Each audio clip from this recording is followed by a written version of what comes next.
क्या आप एक ऐसी बीमारी को मुसलसल बर्दाश्त कर रहे हैं? एक ऐसी बीमारी जिसके मतलब लोग बात भी नहीं करते हैं। लोग समझते हैं कि ये बीमारी नहीं, बस ऐसे ही वो उसको, बल्कि उसमें अक्सर जो ऐसे हैं वो इसके मतलब इसको क्लियर ही नहीं कर पाते, इसमें डिफ्रेंशिएट जो है इस बीमारी को समझ ही नहीं पाते। वो अपने आप मर्ज जाके बता नहीं सकते। आप इस बीमारी के मतलब जानना चाहते हैं तो मेरी वीडियो के साथ जुड़े रहिएगा। मेरी वीडियो को लास्ट तक लाजमी देखिएगा। अस्सलाम वालेकुम। मैं आपका अपना होम्योपैथिक डॉक्टर हाफिज़ अकील साबर आज आपके सामने एक ऐसी वीडियो के साथ हाजिर हूँ जिसके मतलब लोग बात भी नहीं करते। लोग इसको गंदा समझते हैं, लोग इसको एक ऐसी बीमारी समझते हैं। ये कहते हैं कि नहीं, ये बीमारी हमें भी लग सकती है, या ये बीमारी जो है ना वो वायरस की बीमारी है, जबकि ऐसा बिल्कुल गलत है। ये ऐसा नहीं है। मैं इसके मतलब थोड़ी सी बताता हूँ, आपको गाइड करता हूँ। मैं आज एक ऐसी वीडियो के मतलब बात कर एक ऐसी बीमारी के मतलब बात करने लगा जिसका जो मेल है वो निज़ाम तनफ़ुस से है, हमारे लंग्स के साथ है, हमारे फेफड़ों के साथ है। ये एक इंतहाई अहम और एक ऐसा गैर संजीदा और एक ऐसा संगीन मसला जिसके मतलब एक ऐसा आंसर है जो बलगम, जिसका मतलब कोई भी बात नहीं करता। वो इसकी असल में बलगम की हकीकत से लोग नाआशना हैं, जानते ही नहीं इसको कि ये बीमारी क्या है। सबसे पहले मैं ये बताता चलूँ कि बलगम कोई बीमारी नहीं है। आपने आज तक ये बात नहीं सुनी होगी कि बलगम कोई बीमारी है। बलगम का बनना एक कुदरती और नेचुरल प्रोसेस है, नेचुरल अमल है। अगर बलगम ना होती तो बहुत सारी बीमारियां भी वजूद में आ सकती थी। बहुत सारी बीमारियां जो हैं, बलगम हमारे जिस्म का एक मैकेनिज़्म है, एक हिफाजती निज़ाम है जो हमें बहुत सारी बीमारियों से बचाता है। मैं इसके मतलब मज़ीद डिटेल में बताता हूँ, इसकी एनाटॉमी बताता हूँ, इसकी साइंस के मतलब क्या कहती है, और ये हमें कौन कौन सी बीमारी होने से बचा सकती थी। इसकी मुख्तलिफ इकसाम हैं, जिस्म में बिगाड़ पैदा कर सकती है। होम्योपैथी लाइफस्टाइल और डाइट के ज़रिए इसका मुकम्मल इलाज भी मुमकिन है। मैं उसके मतलब आपको बताता हूँ कि बलगम की एनाटॉमी क्या है और ये कहाँ बनती है। साइनाइसिस, गले में हमारे नाक, साइनाइसिस, लंग और फेफड़े, ट्रैकियाज, सांस की नाली के अंदरूनी हिस्से में एक ख़ास झिल्ली होती है जिसे म्यूकस मेम्ब्रेन कहते हैं। कौन बनाता है, कैसे बनती है और ये करती क्या है? इस झिल्ली के अंदर ख़ास खलियात होते हैं और सब म्यूकस गदूद, जिसे गोबलेट सेल कहते हैं, जिन्हें कहा जाता है, जो मुसलसल एक सबम्यूकुलस ग्लैंड्स लेसदार मादा खारिज करते हैं। बलगम और म्यूकस में फ़र्क, आमतौर पर नाक और मुंह में बनने वाले पतले मादे को म्यूकस कहते हैं, लेकिन जब ये मादा निचली सांस की नाली में और फेफड़ों की सोजिश की वजह से गाढ़ा हो जाता है तो फिर ये बलगम की शक्ल इख्तियार कर देता है। फिर वो हमें नुकसान पहुंचाता है, फिर वो हमारे निज़ाम तनफ़्फ़ुस को रोकता है और बहुत सारी बीमारियां उसकी कंडीशन पैदा करता है। मैं बलगम के मतलब आपको ये बताता चलूँगा, बलगम एक गंदी चीज़, या जो लोग इसको समझते हैं कि ये बीमारी है, ये सरासर गलत है और वो इससे फ़ौरन जान छुड़ाने की कोशिश करते हैं। जिन लोगों को ये शिकायत, बलगम गाढ़ा होने की शिकायत रहती है, वो फ़ौरन कोई ना कोई मेडिकेशन इसके मुतल्लिक करते रहते हैं, कोई ना कोई अद्वियात खाते रहते हैं, मुख्तलिफ डॉक्टरों के पास जाते रहते हैं। खुदारा अपनी जान के ऊपर इतना जुल्म मत कीजिए। बलगम एक बीमारी नहीं है। बलगम एक ऐसा हमारा मैकेनिज़्म, हिफाजती निज़ाम है जो मुख्तलिफ बीमारियों से बचाता है। जहाँ जब ये गाढ़ा हो जाता है, जब बिगाड़ इसमें पैदा हो जाता है, जब इसमें प्रॉब्लम आती है, तो ये उसके गाढ़े होने की वजह से फिर हमें ये प्रॉब्लम आती है, फिर ये बीमारी पैदा करती है। और वो बिगाड़ किस वजह से आता है, किस वजूहात की वजह पर आता है, कौन कौन सी इंसानी की अपनी गलतियाँ हैं, जो रोज़मर्रा की रूटीन की एक्टिविटी है, जो उसके पीछे उसका लाइफस्टाइल है, जिस वजह से उसको फिर बाद में बीमारियां फेस करनी पड़ती है। बलगम हमारे जिस्म का हिफाजती डाल और सिक्योरिटी गार्ड है। हमारा जिस्म रोज़ाना तकरीबन 1 लीटर म्यूकस या बलगम कुदरती तौर पर बनाता है। आपने आज से पहले ये बात नहीं सुनी होगी या इसको समझा नहीं होगा कि हमारा जिस्म रोज़ाना की बुनियाद पर 1 लीटर म्यूकस, 1 लीटर म्यूकस यानी कि बलगम जो है वो बनाता है, ताकि हमारा जो मैकेनिज्म, जो हमारा क़ुव्वत मुदाफ़त, हमारा निज़ाम, हमारा अंदर का जो ऐसा सिस्टम है जो बीमारियों के ख़िलाफ़ लड़ते, उसको बेहतर तरीके से चला सके। बलगम कुदरती तौर पर फेफड़ों को खुश्क होने से बचाता है। हवा में मौजूद धूल, मिट्टी, जरासीम, वायरस को अपने अंदर जकड़कर जिस्म से बाहर निकालता है। मसला तब शुरू होता है जब किसी इन्फेक्शन, एलर्जी या गलत तर्ज ज़िंदगी की वजह से हमारा मदाफ़ती निज़ाम ज़रूरत से ज़्यादा और गाढ़ी बलगम बनाना शुरू कर देता है। यानी कि बलगम खुद बीमारी नहीं, बल्कि जिस्म के अंदर छुपी किसी भी खराबी की अलामत है। अब बात आपको समझ आ गई होगी कि मैं क्या बात करना चाह रहा था, कि बलगम 1 लीटर बलगम खुद बनती है हमारे जिस्म के अंदर। जैसे ब्लड बनता है, ऑक्सीजन जाती है, निज़ाम चलता है, यूरिन बनता है, स्टूल बनता है, हर फुजला बनता है, हर चीज़ बनती है। इसी तरह बलगम का भी अपना एक रोल है। बलगम भी अंदर बनती है, लेकिन वो म्यूकस साइनसाइटिस वो जब बनती है वो इसलिए है कि हमारे लंग्स जो है वो बिल्कुल खुश्क ना हो। अगर वो खुश्क हो जाएं तो फिर हमें हमारी खांसी ही बंद ना हो, हमारी हर वक्त वो ड्राई कफ जिसको कहते हैं, खुश्क खांसी की शिकायत, उसके अलावा लंग्स का खुश्क होना, फेफड़ों का ड्राई हो जाना, खुश्क हो जाना, ये इसके अलावा और भी बहुत सारी कंडीशन जो है पैदा हो जाती हैं। रगों का खुश्क हो जाना, सांस लेने में प्रॉब्लम आना, आंखों के पीछे, नज़र में, कानों में सुनाई ना देना, हर वक्त हर चीज़ की खुश्क लुब्रिकेशन चाहिए पूरे निज़ाम को, मैकेनिज़्म को। जैसे हम एक मशीनरी है इंसान की बनाई हुई जो मशीनरी हम तैयार बनाते हैं, तो हमें कुछ ऐसी चीज़ें होती हैं जैसे बैरिंग है या कोई और ऐसी कुछ छोटी छोटी मशीनरी होती हैं जहाँ हम ग्रीसिंग करते हैं, जहाँ हम उसको ग्रीस करते हैं। इसी तरह अल्लाह ताला ने ये हमारी जो निज़ाम में तनफ़ुस, ये हमारी जो मशीन है, इसके अंदर भी इसको लुब्रिकेट करने के लिए बलगम का निज़ाम पैदा किया है। ये कुदरती नेचुरल हमारा। हाँ, इंसान की अपना लाइफस्टाइल, अपना रहन सहन, अपना खाना पीना, उसके पीछे जो उसकी गलतियां हैं, उसकी वजह से जब बलगम गाढ़ा होता है या उसमें कोई बिगाड़ आता है, धूल, मिट्टी, वायरस, इन्फेक्शन किसी वजह से, तो फिर बलगम गाढ़ी होने की वजह से प्रॉब्लम उसको फेस करनी पड़ती है, फिर बीमारियां उसको लगती हैं। साइंस क्या कहती है? क्या बलगम कोई बीमारी है? साइंस के मुताबिक बलगम होना बीमारी नहीं, बल्कि एक कुदरती और हयातती अमल है। नमकियात और एंटीबॉडीज़ का म्यूटेंस या ये पानी प्रोटीन्स का मुरक्कब है। सांस की नाली में मौजूद छोटे बाल नुमा रेशे इस बलगम को ऊपर की तरफ धकेलते हैं ताकि सीलिया जरासीम फेफड़ों के अंदर दाखिल ना हो सकें। ये जरासीम का हमला तेज़ होता है तो जिस्म इसे फ्लश आउट करने के लिए ज़्यादा बलगम बनाता है। लेकिन साइंस अपनी कितनी खूबसूरती से अपनी बात समझा गई है। साइंस कह रही है कि बलगम एक कुदरती निज़ाम है जो हमारे अंदर बहुत सारी ऐसे बीमारियां उसको पैदा करने के रोक लेता है। यानी कि कोई वायरस, कोई बैक्टीरिया अंदर घुसने की कोशिश करता है तो उसके खिलाफ इम्यून सिस्टम पैदा कर देता है, क़ुव्वत मुदाफ़त पैदा करता है और उस बैक्टीरिया को जकड़ लेता है, उसको वहीं किल कर देता है, उसको वहीं ख़त्म कर देता है ताकि बीमारी हमारे निज़ाम लंग्स में ना जाए। बलगम बनने की वजूहत, इसकी काजेज़ क्या होती हैं, इसकी क्या वजूहत हैं जिसकी बिना पर यह बलगम जो है ना वो बनता है और गाढ़ा होना शुरू हो जाता है और इसमें ख़राबी आना शुरू हो जाती है। इन्फेक्शन, नज़ला, ज़ुकाम, फ्लू, कोरोना जो आज से कुछ अर्सा पहले, जो 4-5 साल पहले हमें फेस करना पड़ा, उसकी वजह से काफ़ी मौत भी हमें देखने को मिली। बहुत सारी ऐसी वायरस, बैक्टीरिया जब फैलता है तो वो क्या होता था, नाक के ज़रिए, तो फिर उसके लिए आपने अज़िथ्रोमाइसिन का साल्ट जो है वो काफ़ी बिका। उसके अलावा होम्योपैथी ने अपना बड़ा खूबसूरत रोल अंजाम दिया। नमूनिया, डबल नमूनिया, डायफ्राम पर्दे की सोजिश, इस तरह बहुत सारी बीमारियां जो है वो इसमें आ जाती हैं, इसकी वजह बनती है। एलर्जी, धूल, मिट्टी, पोलन, पालतू जानवरों का बाल या मौसम की तब्दीली।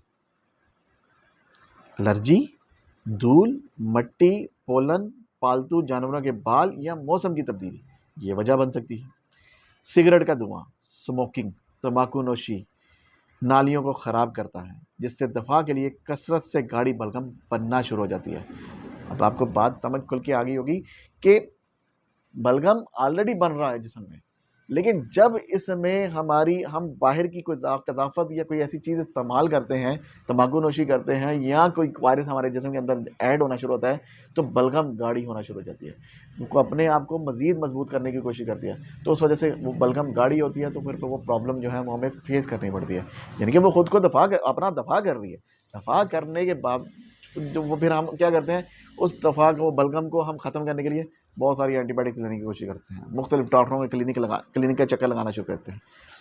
फिर बात रिपीट कर रहा हूँ कि अपने ऊपर जुल्म मत कीजिए बहुत सारी अद्वियात का इस्तेमाल करके। कुछ सिम्टम्स होती हैं जिनके ऊपर अद्वियात इस्तेमाल करनी पड़ती हैं, हर किस्म की बलगम को ख़त्म नहीं करना चाहिए। कुछ ऐसे जिससे इससे होते हैं जिनको लुब्रिकेट रहना चाहिए हर वक्त। माहौलियाती आलूदगी इसमें आती है, धुआं, केमिकल्स, गर्दो-गुबार, मैदे का तेज़ाब। जब हलक की तरफ तेज़ाब आता है तो गले में सोजिश और रेशा पैदा करता है। देखिए, स्टमक भी उसके साथ जुड़ा है, आंतें भी हैं, कॉन्स्टिपेशन भी है, लीवर, लंग्स, बाकी सारा निज़ाम, आर्ट, हर चीज़ एक दूसरे के साथ जुड़ी है। जैसे इंसान की बनाई हुई मशीन का मैकेनिज़्म एक दूसरे के साथ चल रहा है, इसी तरह जो ये अल्लाह ताला की बनाई हुई जो मशीन है, इसका भी मैकेनिज़्म एक दूसरे के साथ जुड़ा हुआ है। हर सिस्टम, हर ऑर्गन्स, हर अपना अपना रोल अदा कर रहा है और उसके दौरान एक दूसरे के साथ जुड़े हुए हैं, किसी न किसी की तरह वो निज़ाम को चला रहे हैं। बलगम की टाइप्स और इकसाम और उसके रंग होते हैं। बलगम का रंग फेफड़ों की हालत बताता है। शफ़ाफ़ और सफ़ेद, जिसका क्लियर वाइट जिसको हम कहते हैं, आमतौर पर नॉर्मल है। ये इब्तदाई एलर्जी की निशानी है। बलगम वाइट है, सफ़ेद है, बिल्कुल साफ़ शफ़ाफ़ शीशे की तरह है, तो वे बलगम की साफ उसमें एलर्जी की निशानी वो बता रहा होता है। येलो और ग्रीनिश यानी कि पीला या सब्ज़, जिसमें वायरल इन्फेक्शन, बैक्टीरियल इन्फेक्शन जैसे ब्रोंकाइटिस की मौजूदगी को ज़ाहिर करता है। ब्रोंकाइटिस एक अलग बीमारी है, उसके मतलब भी वीडियो बनाई जा सकती है। उसके मतलब मैं वीडियो बना के आपको बताऊंगा कि ब्रोंकाइटिस बीमारी क्या है और ये कहाँ से स्टार्ट होती है और इसकी क्या वजूहत हो सकती है और इसमें कौन कौन सी पेचीदगियाँ आ सकती हैं और किन किन मसाइल से आपको गुजरना पड़ सकता है। ब्राउन या स्याह ब्लैक कलर का, बहुत सारे दोस्तों ने देखा होगा, ये उन लोगों में होता है जो सिगरेट ज़्यादा पीते हैं, जो स्मोकिंग करते हैं, जो हुक्का पीते हैं, जो किसी नशा करने के आदी होते हैं, कोयले की इलाके, कोयले के एरिया में काम करने वाले हैं या कोयले का काम करने वाले हैं। कोयले की काम करने वालों को ये पुराने इन्फेक्शन में उनको ज़्यादातर ये इन्फेक्शन जो है ना ज़्यादातर उन पर पाई जाती है। रेड या पिंक कलर का, सुर्ख या गुलाबी रंग का रेशा या बलगम। बलगम में खून की अमेज़, शदीद इन्फेक्शन या दिल के मसाइल, टीबी की अलामत हो सकती है। देखें, यहाँ पे एक अलग अलामत आ गई है एक टीबी की। अब बलगम की 3-4 किस्में मैंने आपको बताई हैं, सफ़ेद, पीली, ग्रीन, ब्लैक और रेड। अब रेड जो है वो पिंक जो है वो रेड जो है वो बता रही है कि भाई उसमें जो अलामत आ रही हैं वो किसी हार्ट की प्रॉब्लम की वजह से, टीबी की वजह से भी आ सकती हैं। हर बलगम के ऊपर कोई ना कोई अलामत जो है वो आ रही हैं। मुसलसल बलगम रहने के नुकसानात और उन बीमारियाँ। अगर बलगम मुसलसल बरकरार है तो ये इंसानी जिस्म में दर्द, बिगाड़ और बीमारियां जो पैदा कर सकता है उनके मतलब मैं आपको बताने लगा हूँ कि उसमें शदीद किस्म की जो बीमारियां जो देखने को मिलती हैं, जो रोज़मर्रा रूटीन में अक्सर लोगों को बीमारियां होती हैं और वो उनको बलगम की शिकायत रहती है। सांस की नालियाँ तंग हो जाती हैं, अस्थमा, दमा जिनको हम कहते हैं, और दौरे बढ़ते हैं।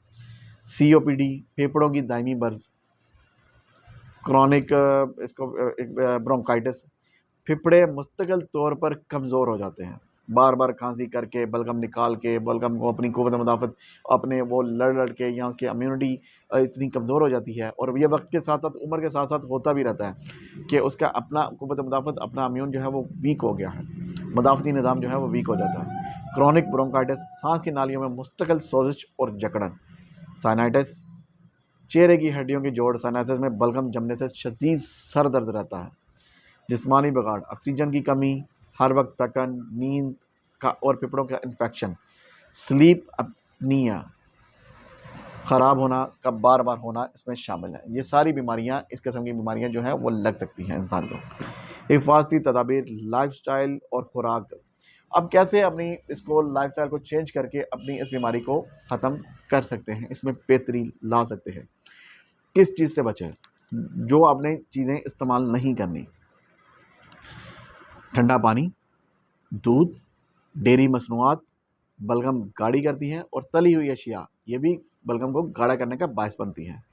सिगरेट नोशी उससे मुकम्मल परहेज़ करें। धूल, मिट्टी, आलूदगी वाली जगह पर अगर आपको जाना पड़ रहा है तो आप मास्क का इस्तेमाल करें। क्या क्या ऐसी चीज़ें हैं जो आप इस्तेमाल कर सकते हैं? नीम गर्म पानी, अदरक, शहद, लहसुन, हल्दी, गरम सूप या यखनी, ये आपकी लाइफस्टाइल का हिस्सा होनी चाहिए। ये आपकी खुराक की डाइट की बात कर रहा हूँ। रोज़ाना अगर आपको बलगम की बहुत ज़्यादा शिकायत है तो रोज़ाना की बेस पर आप भाप ले सकते हैं, लेकिन ज़्यादा देर नहीं, थोड़ी थोड़ी देर के लिए, 1 से 1.5 मिनट के लिए, 2 मिनट के लिए भाप लें। नमकीन पानी के गरारे करें, सोते वक्त सर ऊंचा रखें। ये भी एक बड़ी अलामत और बड़ी एक समझने की बात है कि सर को ऊंचा रख के सोएं, उससे बलगम जो है वो आपके सर की तरफ या नाक की तरफ नहीं आती, तो वो लंग में ही रहती है, तो वो आहिस्ता आहिस्ता फिर वो नीचे डिज़ोल्व होना शुरू होती है, तो पकाने के रास्ते वो उसमें डाइजेस्ट वो निकल जाती है, उसमें हो जाती है। होम्योपैथी तरीका इलाज। अब बात आ जाती है कि होम्योपैथी इस अलामात को, इस बीमारी को कैसे कवर करती है। होम्योपैथी बीमारी को दबाया नहीं करती, होम्योपैथी जो है बीमारी को जड़ से ख़त्म करती है। होम्योपैथी बहुत सारी अलामत का मजमूआ इकट्ठा करती है, अलामत का मजमूआ इकट्ठा करने के बाद किसी एक ख़ास अलामत के ऊपर अपनी मेडिसिन जो है वो दी जाती है पेशेंट को। इसीलिए तो कहते हैं आपने जब भी होम्योपैथी की कोई मेडिसिन लेनी हो, किसी मुस्तनद डॉक्टर के पास जाइए, उसको जाके अपनी अलामत बताइए, अलामत बताने के बाद फिर अपनी मेडिसिन प्रिस्क्राइब कराइए, फिर ही मेडिसिन इस्तेमाल कीजिए। क्योंकि होम्योपैथी ये समझती है कि वो इंसानी जिस्म का क़ुव्वत मुदाफ़त, उसका इम्यून सिस्टम बहाल करती है। बहाल करने के बाद वो यानी कि वो इंसान को उसका अपना इम्यून विल पावर इतना बहाल कर देती है कि वो अपनी बीमारी के ख़िलाफ़ लड़ सके। कुछ दवाइयों के मैं नाम बताने लगा हूँ आपको, जैसे एंटीमोनियम टाड। सीने में बलगम की खड़खड़ाहट बहुत ज़्यादा हो, खांसी आने लगे, बलगम बाहर ना निकल रही हो, तो एंटीमोनियम टाड का इस्तेमाल कर सकते हैं। हाइपर सल्फ दूसरी मेडिसिन। अगर मरीज़ को हल्की सी ठंडी हवा लगने से रेशे बन जाए और गले में चुभन वाला दर्द हो, तब आप हाइपर सल्फ की मेडिसिन इस्तेमाल कर सकते हैं। काली बाइक्रोम, जब बलगम इंतहाई गाढ़ी, लेसदार और तार की तरह खींचने वाली हो और नाक के पीछे गिरती हो। पोस्ट नेज़ल ड्रिप, ये पोस्ट नेज़ल ड्रिप की जो बात आती है, जिसमें मैं एक थोड़ी सी बात यहाँ पे वाज़िया करता चलूँ। Post nasal drips,